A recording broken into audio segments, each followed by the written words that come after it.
Hello everyone, কী অবস্থা? সবাই কেমন আছেন? যে যেখানে আছেন সবাই নিশ্চয়ই খুব ভালো আছেন, সুস্থ আছেন, পরিবারের সাথে অবশ্যই নিরাপদে আছেন।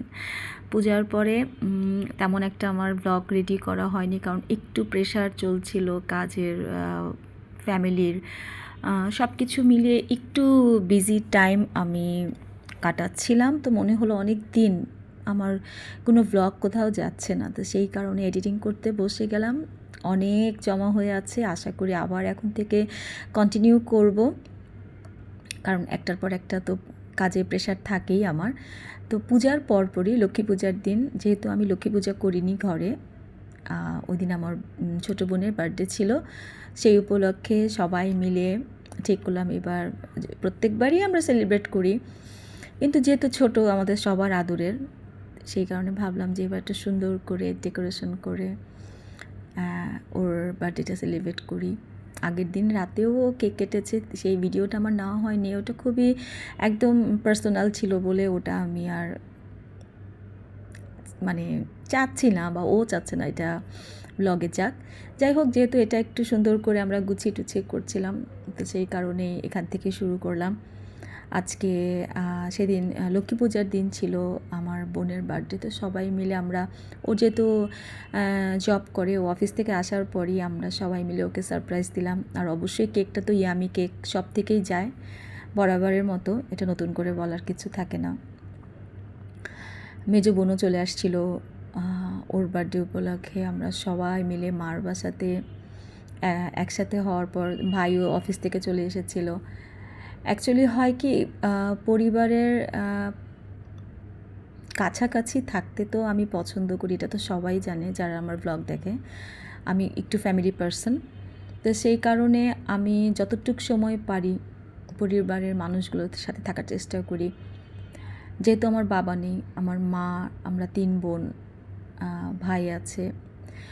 দোলনকে আমার ব্লগের সবাই চেনে, কিন্তু ও যে আমার কাজিন ব্রাদার সেটা আমি কখনোই আমরা কখনোই এটা আমরা প্রকাশ করি না। আমি সবাই জানে ও আমার ভাই। তো সেই জন্য আর আমিও বাসায় না গেলে, অনেক দিন যদি নাও যাই, তখনও মনে হয় যা কী অবস্থা আমার, আমি এতটাই বিজি যে আমি একটু মার বাসায় যাওয়ারও সময় পাচ্ছি না, মার সাথে দেখা করারও সময় পাচ্ছি না। তো সব কিছু মিলিয়ে হয় কি, সংসারের ব্যস্ততার কারণে একটু তো পিছিয়ে পড়তেই হয়।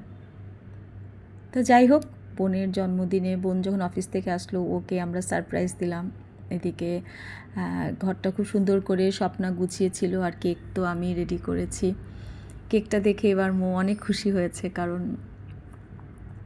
ওর ছবি যেহেতু কেকের উপরে ছিল, তো সেই কারণে দেখলাম সে ভালোই একটু খুশি হয়েছে। যাই হোক, আমরা খুব আনন্দ করে কেক কাটলাম, কারণ ছোটো বোনের বার্থডে বলে কথা।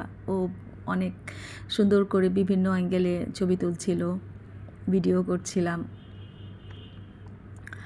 এই জন্মদিনগুলো আসলে বাবুকে অনেক মিস করি, কারণ বাবু যতই হোক, অ্যাক্টিভ থাকুক আর না থাকুক, উঠে এসে একটা উইশ সে করবেই, এবং আমার জন্মদিনে বাবু খুব মনে রাখতো। যেহেতু আমরা ঠিক করেছিলাম বাইরে খাওয়া দাওয়া করবো, সেহেতু আমরা ঘরেই ছোট্ট করে আনন্দ টানন্দ করে, হইচই করে সবাই আশীর্বাদ করার পর আমরা ভাবলাম যে আমরা এবার বাইরে যাব। বাইরে আমরা অনেক জায়গায় আমাদের ঠিকঠাক করতে করতে যে আমরা আজকে একটু মোগলাই ডিশ ট্রাই করব, সেই উদ্দেশ্যে আমরা চলে গেলাম হচ্ছে সুলতান ডাইনে। ভাই বোনরা সবাই একসাথে বসে খাওয়া দাওয়া করছিলাম, আনন্দ করছিলাম। তার মাঝখানে ছোট ভিডিও ক্লিপটা শেয়ার করলাম আপনাদের সাথে, কারণ আপনাদের সাথে কানেক্টেড থাকতে আমার খুব ভালো লাগে। আর যে কয়টা মিস হয়েছে ব্লগ, সেগুলো সব রেডি করছি আস্তে আস্তে, সব আস্তে আস্তে মানে সিকোয়েন্সলি আবার শেয়ার করা শুরু করব। ছোট্ট একটা ব্লগ শেয়ার করবো আপনাদের সাথে, আশা করি ভালো লাগবে। ভালো লাগলে লাইক, কমেন্ট, শেয়ার করতে কিন্তু একদম ভুলবেন না। আমার ছোটো বোনের জন্য আশীর্বাদ করবেন, যেন ওর জীবনে আরও সাকসেস পায়, আরও ভালো থাকে, এই শুভকামনা রইল। আর সবাই পরিবার সাথে থাকবেন, নিরাপদে থাকবেন, কারণ পরিবারের থেকে আপন আসলে কিছুই নেই, এটা আমি বরাবরের মতো মনে করি। আর এই বার্তাটা আপনাদের সবাইকে দিব সব সময়।